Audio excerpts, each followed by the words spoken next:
একটা পাউরুটির রেসিপি নিয়ে চলে এসেছি। তা পাউরুটিটা খেতে এত ভালো হয়, এইভাবে না করে খেলে কিন্তু বুঝতে পারবেন না। একবার হলেও এইভাবে করে খেয়ে দেখবেন। তা চলুন পুরো ভিডিওটা দেখে নেবেন। প্রথমে দুধটা ভালো করে জাল দিয়ে নেব। দুধটা ভালোভাবে ফুটে গিয়েছে, এর মধ্যে এবার হাফ বাটি চিনি দিয়ে দেবো। চিনি দিয়ে এটা ভালো করে জাল করে নেব। দুধটা ভালো করে জাল দিয়ে নিয়েছি।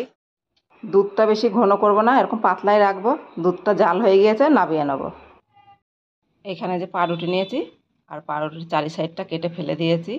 পাউরুটিগুলো একদম ছোট ছোট পিস করে কেটে নেব। পাউরুটিগুলো যে সব ছোট ছোট করে কেটে নিয়েছি, এবার ভেজে নেব। কড়াইতে তেল দিয়েছি, তেলটা ভালো করে গরম করে নিয়েছি। পাউরুটিগুলো তেলে দেবো, অল্প অল্প করে দিয়ে ভাজবো। ভাজতে কিন্তু একদম সময় লাগবে না, 2 মিনিটে ভাজা হয়ে যাবে। এগারোটা হয়ে গিয়েছে, তুলে নেব। আমার এই যে সবগুলো ভাজা হয়ে গিয়েছে, থালায় নামিয়ে নিয়েছি। আর এই গরম দুধটা এই পাউরুটির মধ্যে দিয়ে দেবো। দুধটা পুরো দিয়ে দিয়েছি। ভাজা পাউরুটির উপর গরম দুধটাই দিতে হবে। এই কাজু বাদাম আর কাঠবাদাম মিহি করে নিয়েছি, এটা উপর দিয়ে দিলাম।